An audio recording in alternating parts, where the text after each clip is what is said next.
Oke, Bapak Ibu yang dikasih oleh Tuhan, saudara-saudari yang terkasih, hari ini di ibadah kedua ini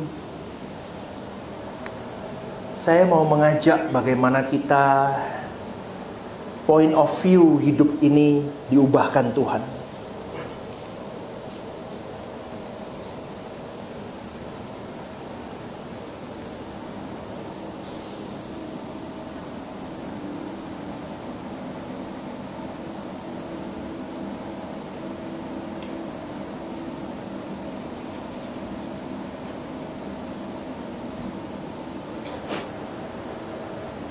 Bapak Ibu, ini kematian jasmani kita. Kita hidup, saudaraku, menjalani hari hidup, nggak tahu, tapi firman sih ngomongnya 70 sampai 80. Tapi sekarang umur 50, 40 sudah banyak dipanggil Tuhan, 30 pun sudah banyak yang mati. Saya nggak nakut-nakutin, tapi memang fakta di lapangan banyak yang mati udah. Apalagi zaman COVID. COVID itu sudah, Anda bisa lihat betapa mudahnya seseorang meninggal. Hari ini kondisi dunia sudah kembali pulih, saudaraku. Tetapi banyak orang yang tidak disadarkan dengan momen COVID itu. Kalau engkau sadar hari ini, kau lihat toleh kembali beberapa tahun lalu ketika COVID menghantam dunia dan mayat berguguran seperti itu. Anda, saya kira hari ini cara pandang hidupmu berubah.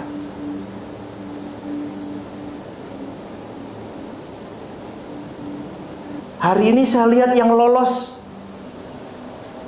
cara pandang hidupnya dari sebelum dia mau mati di COVID sama sesudah dia diselamatkan dari COVID. Ada yang jauh lebih baik. Ada yang sama saja. Ada yang tambah parah lebih. Ada loh. Tambah bejat hidupnya. Saya kadang mulai mikir, bukankah tadi di ibadah pertama persoalan hidup itu seringkali Tuhan titipkan supaya engkau dan saya mengingat dia kembali dan kembali ke jalan Tuhan. Tetapi banyak orang, saudaraku, yang tidak pernah kembali kepada maunya Tuhan dan mereka terhilang karena cara memandang hidup mereka sudah tidak benar. Dan untuk memiliki cara pandang hidup yang benar dibutuhkan momen panjang, dan itu tidak bisa terjadi di dalam satu hari. Dibutuhkan waktu bertahun-tahun, tahun demi tahun, tahun demi tahun, terus nih dilalui dalam hidupnya sampai titik akhir nadir hidupnya. Ini hasil akhir seseorang. Dan itu baru lengkap orang bisa memandang cara hidupnya menurut dunia atau menurut Tuhan. Hari ini seorang Stephen Lim mencoba memandang dengan cara pandang hidup menurut apa yang Tuhan mau. Tapi masih di sini. Endingnya nanti belum tentu. Kalau saya tidak terus memilih Tuhan, saya memilih dunia, ending saya belum tentu sampai kepada kesempurnaan. Maka dari itu, saudaraku, yang membuat seseorang bisa melewati hari-hari hidup sampai memandang cara hidup mereka sesuai dengan apa yang Allah mau, ini dibutuhkan seseorang yang mau mendengar suara gembalanya. Mendengar atau mengenal suara gembalanya artinya begini, gembala kita gembala agung, mengetahui segala sesuatu yang dia kehendaki untuk kita lakukan. Kita harus berjuang di situ. Makanya tadi ibadah pertama itu saya jelaskan banyak begini, tujuannya apa? Semua persoalan-persoalan hidup, kenikmatan hidup,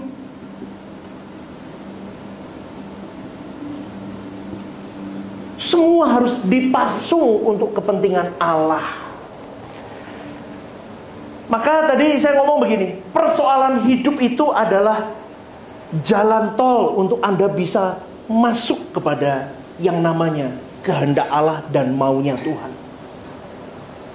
Karena kalau kita belajar suara kebenaran, saudaraku, kenikmatan hidup itu tidak boleh kita nikmati untuk kepentingan kita. Dan boleh saya katakan, kenikmatan hidup itu mulai dikosongkan. Apa yang menjadi selera makanmu, apa yang menjadi selera seksmu, semua itu, saudaraku, semua yang mengenyangkan dagingmu, itu kenikmatan hidup. Itu harus mulai dimatikan. Kalau kita berkata mengosongkan diri, berarti kau mematikan kenikmatan hidup. Kalau kau tidak mematikan ini, kau tidak akan pernah bisa memiliki cara pandang Allah. Gak bisa.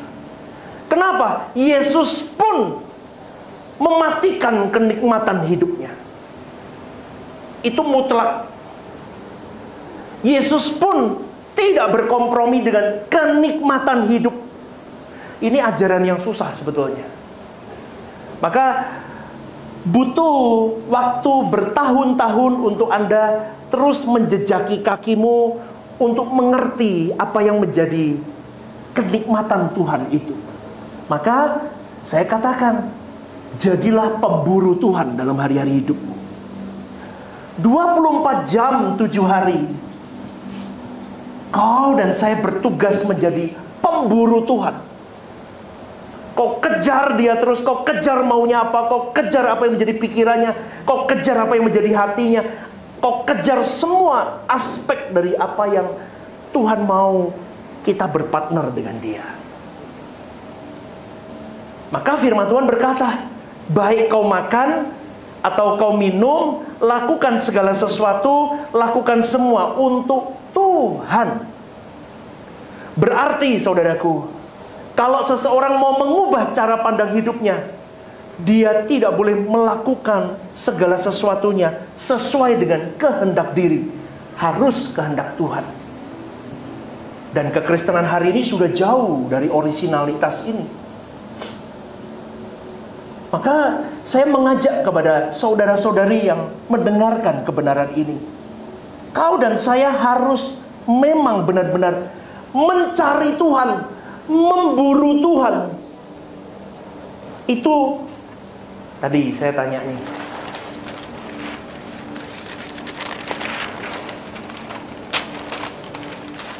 berapa persen kau memburu Tuhan? Kalau engkau memburu Tuhan, tidak berani bayar harga, engkau tidak akan pernah dipulihkan cara pandang hidupmu. Karena memburu Tuhan itu harus 100%. Seperti yang tadi saya katakan, dari pernikahanmu, dari studimu, dari pertemananmu, dari semua hal, pelayanan, dari waktu, dari talenta. Makanya kemarin waktu Home Young Generation, saya ngomong sama anak-anak muda. Begini nih dengar ya. Ini gak cuma untuk anak muda, kita semua. 24 jam hari hidup kita. Ini dituntut Tuhan loh. Jangan Anda berjam-jam nongkrong di kafe. Jangan Anda berjam-jam Anda sibuk dengan apa yang menjadi kesukaanmu, dengan hobi-hobimu. Dulu saya duduk depan akuarium bisa berjam-jam, saudaraku. Ikan itu tak amati semua loh, sampai sisiknya merah dikit loh, gitu, sisiknya merah. Loh, sisiknya keluar dikit nih.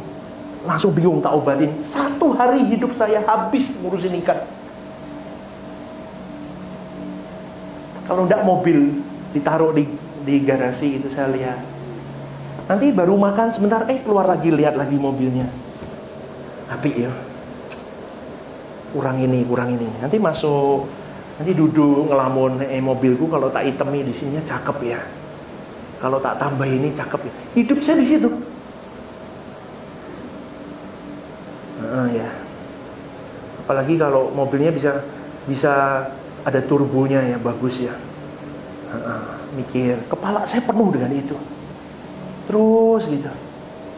Terus begitu. Untuk Tuhan itu segini aja nggak ada loh. Ini hobi, duit, hobi, jalan-jalan. Ini semua nih. Ambisi-ambisi di sini. Nongkrong sama teman. Tuhannya segini, untung ada segini, kadang nggak ada sama sekali.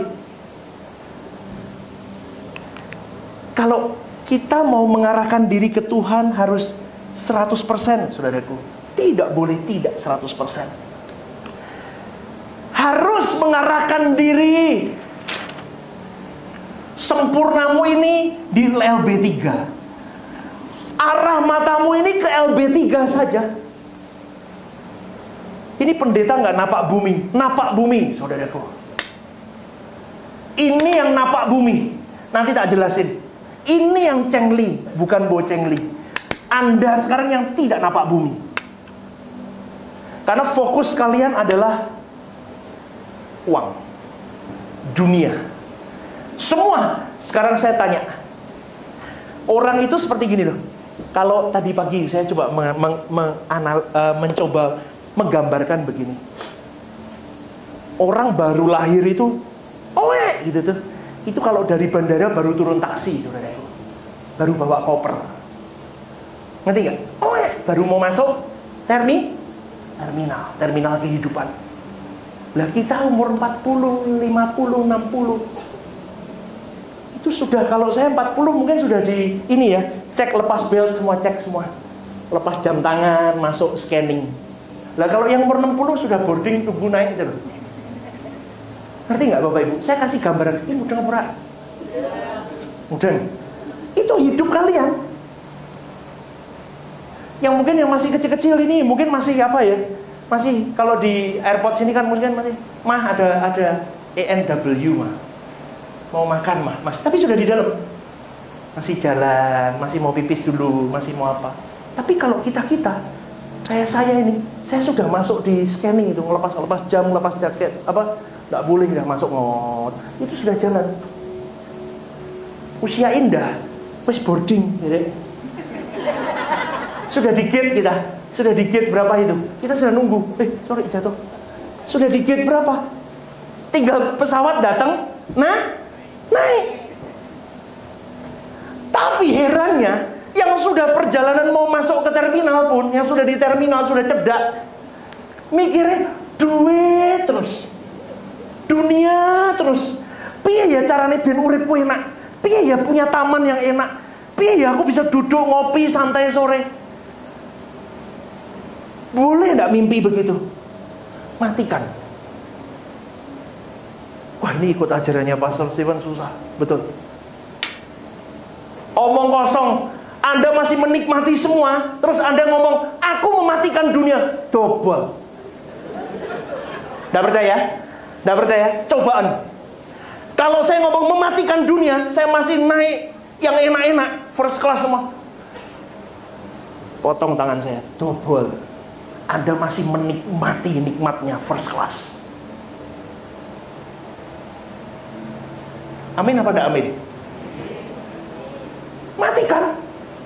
Itu susah, saudaraku. Kalau engkau masih, contoh ya, saya ngomong, oh ya, tapi saya masih menikmati itu. Saya sedang berbohong di sini. Dan jujur, cara pandang saya nggak mungkin LP3. Di dunia enak, first class, VIP room, nikmat saya. Maka kenikmatan hidup ini membelenggumu. Makanya saya ngomong, dari hal kecil, saudaraku, matikan keinginanmu. Lu gimana pastor? Cukupkan dirimu. Gimana pastor? Aku punya uang, pakai uangmu untuk pekerjaan Tuhan. Nggak harus ke gereja ini, banyak hal kau bisa lakukan. Pakai talentamu untuk pekerjaan Tuhan. Pakai ilmumu. Pakai semuanya. Sampai engkau bisa benar-benar fokusku ke langit baru, bumi baru.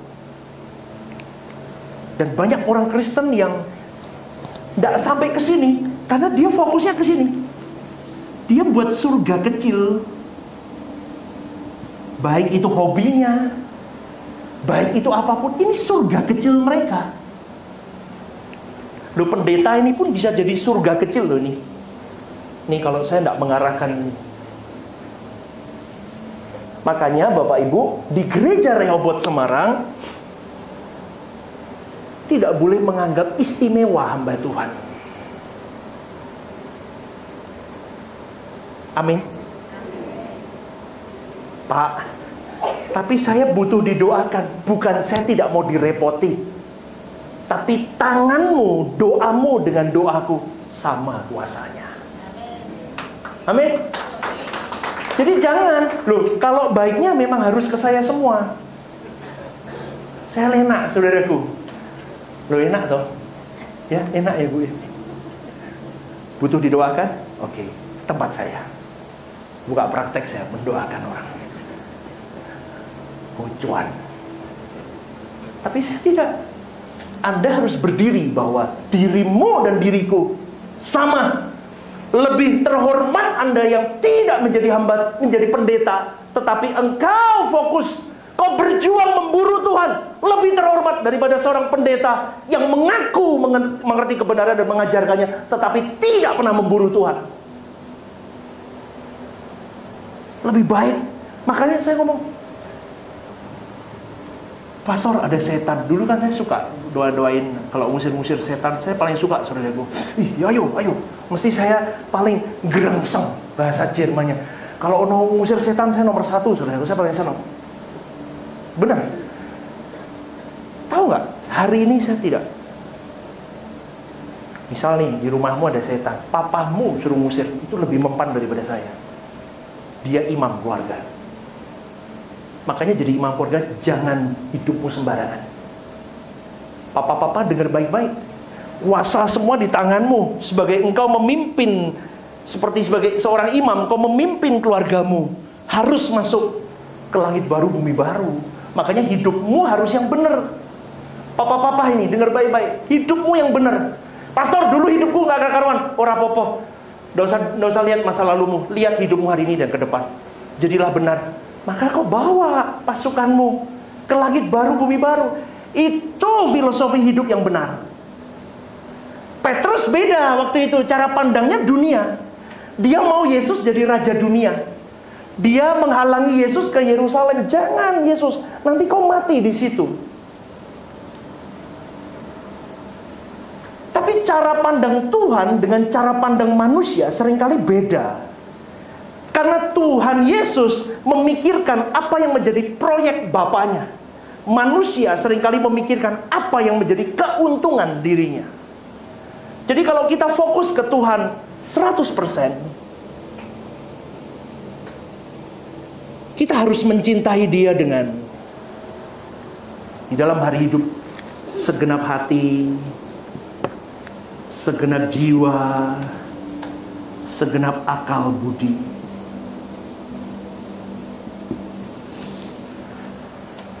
"24 jam, berapa puluh tahun usiamu, fokus ke langit baru, bumi baru, berjuang, cintai Tuhanmu dengan segenap hati, jiwa, dan akal budi." Kalau boleh diartikan, segenap hidup. Jadi, kalau ini terus berjuang ya, hari-hari hidup, Bapak Ibu dengar baik-baik. Beberapa waktu lalu saya mengajarkan apa itu lahir baru, ya kan? Kalau Anda terus berjuang di sini dengan persoalan hidup, dengan masalah yang datang dari firman Tuhan, dari kebenaran yang masuk ke dalam jiwamu, mengubah nesyamahmu, terus kau berjuang hari-hari hidup, maka saudaraku, kau akan lahir baru. Ini terus perjuangan. Jadi hatimu tidak boleh sembarangan.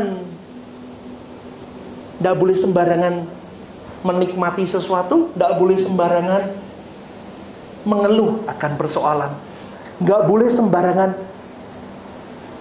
berperasaan.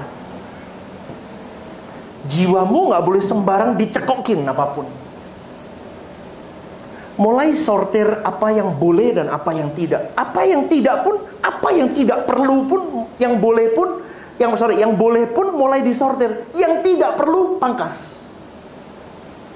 Itu susah saudaraku. Saya mulai menerapkan itu setahun terakhir ini, setahun setengah lah. Yang tidak perlu mulai pangkas. Dan itu nanti kelasnya naik, saudaraku. Anda mulai jadi lebih pandai. Seperti seorang ahli jam. Dia lihat ini ori apa enggak, dia tahu. Dengan hanya sekali lihat dia tahu. Kita bisa ahli begitu nanti. Apa yang perlu dan apa yang tidak perlu. Dan yang perlu pun mulai dipangkas lagi. Yang sekiranya tidak pun masih bisa enggak ya. Itu nanti tajam. Tapi harus ada hati yang mau dibentuk, jiwa yang mulai difilter, bertubi-tubi filternya, dan akal budi. Ada orang sakit kanker stadium 4. Saya mulai, kenapa enggak ke dokter? Tuhan pasti menyembuhkan saya. Doa ditengking-tengking. Dari stadium 2 sampai 4, sampai 4B, sampai akhirnya meninggal. Dia tidak mau ke dokter. Betul. Kamu minum tolanan ini semari. Kalau Tuhan mah. Tapi apakah dengan Anda ke dokter, minta saran ke dokter, itu Anda tidak mengandalkan Tuhan? Bukankah Tuhan juga bisa menggunakan dokter sebagai perpanjangan tangannya untuk mengobati engkau dan saya? Bapak Ibu, kita dipakein hujan, misal hujan di luar. Dengan iman, aku percaya iman ngawur, iman koplak. Makanya saya selalu ngomong apa? Iman yang saya ajarkan itu jangan koplak. Aduh, kok bahasa koplak iya apa ya? Iman ngawur. Oke, aku nggak usah pakai jas hujan, pastor. Saya ke depan, ketika saya berdoa bersujud, pasti hujannya berhenti. Emangnya gue Elia? Makanya saya selalu ngomong, Sadrah, Mesa, Abednego hari itu masuk ke perapian. Dia berkata, aku percaya dengan Allahku. Ketika dia dibakar, tidak terbakar. Tapi gereja mula-mula hari itu, orang gereja mula-mula dibakar kering jadi kerupuk. Mana Tuhan? Ayo saudaraku, kita nggak bisa begitu. Kita harus punya hikmat, menggunakan akal budi. Bertuhanlah dan letakkan. Roh Kudus akan mengolah hati, jiwa, dan akal budimu. Aku percaya suatu hari nanti aku pasti ketemu dengan jodohku. Hidupmu di kamar terus. Ketemu jodoh di mana, Bapak Ibu? Halo? Hah? Nyamuk jodohmu. Nyamuk laki ini. Online. Apps. Aduh ya Tuhan. Kadang itu saya bingung loh. Banyak orang Kristen gendeng, saudaraku. Ngeroh. Akal budinya dimatiin. Tuhan ngomong apa? Kasihlah Tuhan Allahmu dengan segenap hati, jiwa, dan akal budi. Jadi kalau kita terus begini, saudaraku, kita mengerti cara pandang kita nanti berubah. Yang dulunya matre, yang dulunya hidupnya dibahagiakan dengan hal-hal yang jujur. Anda dan saya hidup untuk mencapai kenikmatan hidup. Setuju gak? Jujur. Rasa double. Oh, rasa double. Jujur. Iyalah. Anda kuliah buat apa? Biar aku suke. Anda kerja biar aku kaya. Aku bisa menikmati hidup. Aku bayar asuransi. Hidupku nyaman. Masuk deposito. Tinggal longgarkan kaki. Cuan terus datang. Bohong kalau enggak? Bohong. Betul nggak? Kita rubah sekarang. Hidupku kupasung semuanya. Kumatikan ini. Orang kalau ini papa saya dulu belum bertobat ya. Boknya tahu boknya. Orang mungkin.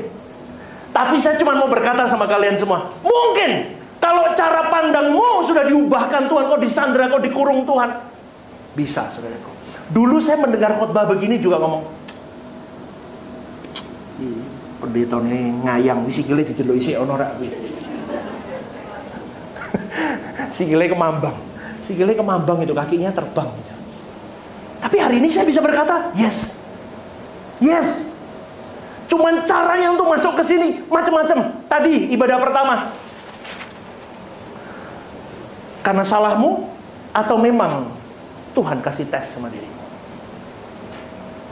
Kalau karena salahmu, kau harus segera perbaiki, kau harus segera semuanya. Kau dikuk sama Tuhan. Terus kau pasung. Maka ketika pasungan itu terus masuk, ini merubah ini, merubah ini, merubah ini. Sampai kau bisa fokus kepada langit baru, bumi baru. Kau bisa berkata begini, dulu kalau mau pesta harus baju baru.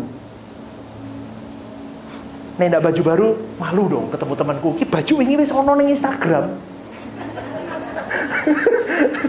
Betul gak? Lu ki wis ono ning Instagram kemarin. Kok ganti ya malu dong. Harus baru. Di sini nggak ada, ya. Di sini orangnya irit-irit, hemat-hemat, 4 sehat 5 sempurna, ya. Kudu tuku anyar, harus beli. Nah, sekarang mulai sudah fokus, masih baik pakai. Kan Anda tidak butuh penilaian manusia. Kalau Anda masih mencari penilaian manusia, kau masih minta kenikmatan hidup. Beda, saudaraku. Waduh, tapi ya Tuhan, melu gereja ki telongso. Sandal berarti sampai gripis. Ya enggak begitu, saudaraku. Sandalmu gripis kepleset malah gagal otak loh, enggak boleh. Beli. Ya, tapi Anda mulai mengerti ya hal ini ya. Jadi, saudaraku, hari ini anak-anak muda nggak punya pacar, rasanya nggak lengkap. Aku diajaki kayak obat nyamuk, aku semua gandengan, aku sendirian. Bis aja bis gandeng katanya, ya. Saya kondak. Iya. Ya. Aduh. Jadi nanti kalau sudah punya pacar, mau nikah. Nikah belum lengkap lagi kalau tidak punya anak. Punya anak tidak lengkap lagi kalau ini dan itu. Maka hari ini, saudaraku, kalau kita sudah mengenal kebenaran ini, kita mau terapkan seperti apa yang diterapkan Yesus. Serigala punya liang, burung punya sarang, anak manusia tidak punya tempat untuk meletakkan kepalanya. Itu jadi filosofi hidupmu dan hidupku. Kalau enggak, inimu tidak akan pernah diubah. Duh, ada ini ternyata ya. Oke. Begini, saudaraku.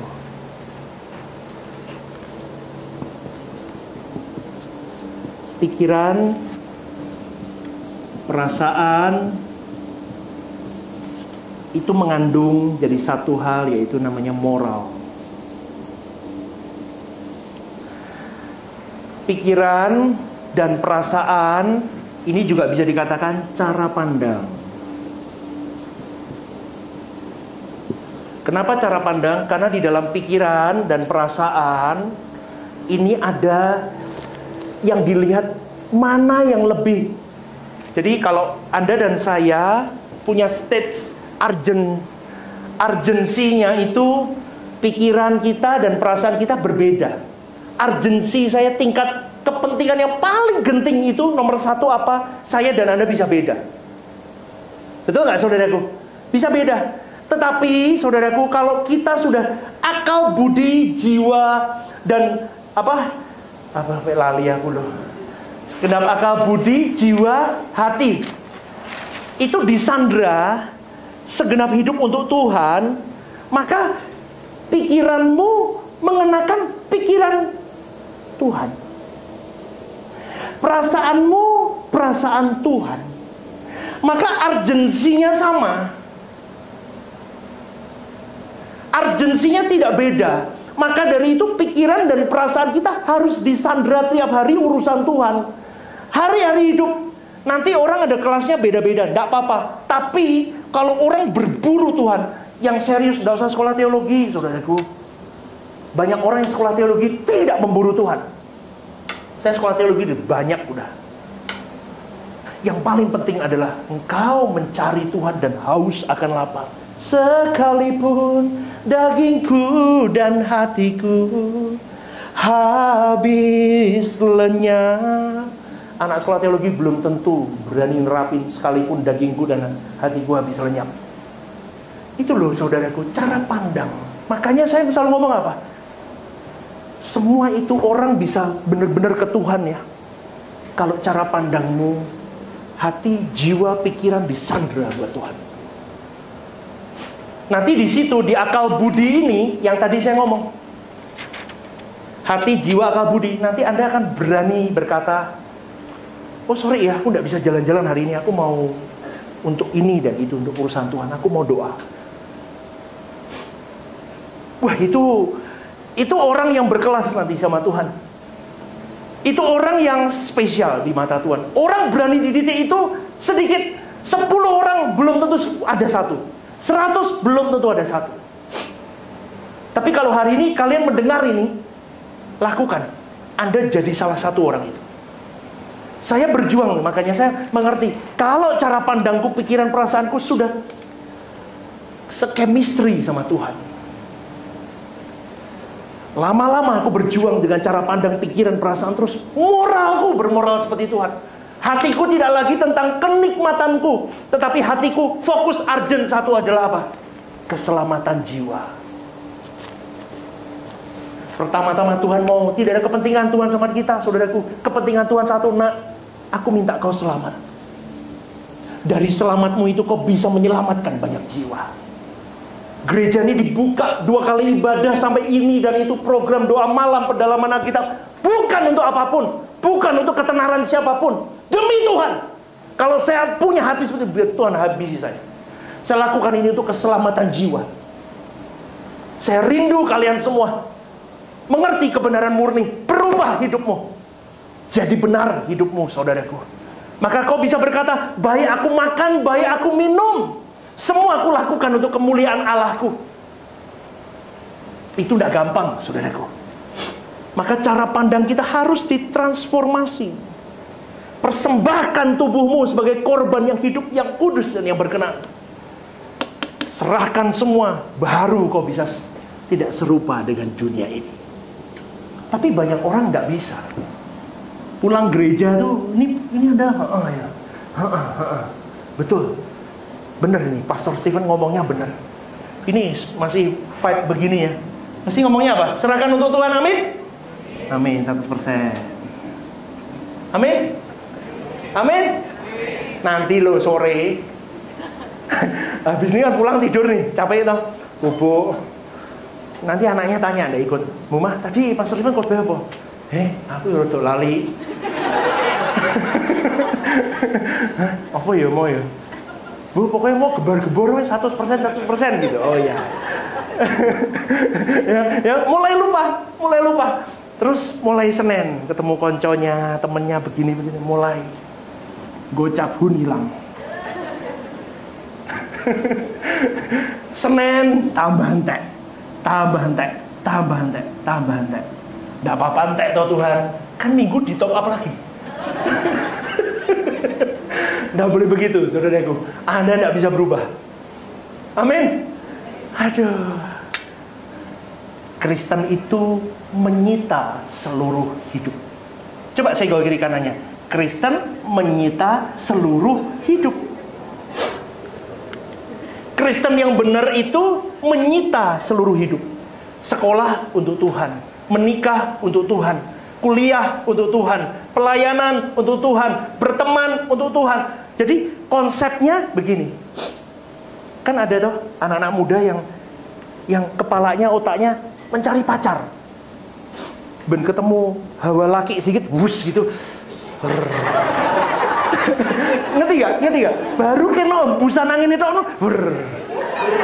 langsung bertanya, inikah jodohku Tuhan? Kan ada yang begitu. Lah, sekarang kita ubah, saudaraku. Kalau kita 100% untuk Tuhan, Kristen kita setiap kali lewat, ku selamatkan jiwanya.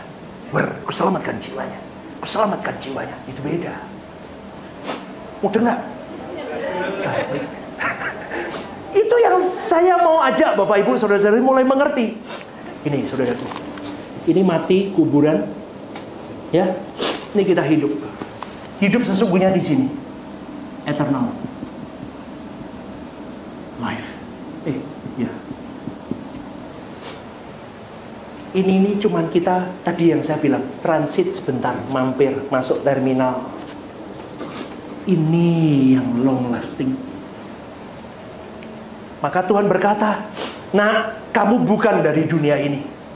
Paulus berkata, cari perkara yang di atas, bukan yang di bumi. Tuhan Yesus berkata, kumpulkan harta di surga, bukan di bumi. Jelas. Tuhan berkata, kamu bukan dari dunia ini. Paulus berkata, cari perkara di atas, bukan yang di bumi. Tuhan Yesus berkata lagi, kumpulkan harta di surga, bukan di bumi. Hartamu itu adalah ketika perjuanganmu hari-hari hidup. Kau pilih Tuhan apa pilih dunia? Ini harta yang kau kumpulkan. Sembari kau berjuang, kau bawa berapa banyak jiwa kau selamatkan di dalamnya. Ini hartamu. Jadi Bapak Ibu yang dikasih oleh Tuhan, kita sudah mulai mengerti bahwa Tuhan tidak punya kepentingan. Kepentingan Tuhan adalah, nak, aku mau kau selamat. Kau ubah cara pandang hidupmu, kau ikut aku yang benar, tenggelam di dalam diriku, matikan semua keinginanmu, kosongkan dirimu, pikul salibmu, berjalan bersamaku, dan itu tidak semua orang bisa. Makanya firman Tuhan berkata, masuk ke dalam surga seperti unta masuk lubang jarum. Kenapa? Mustahil kalau engkau tidak mengubah semuanya bersama dengan Tuhan. Berikan tepuk tangan untuk Tuhan.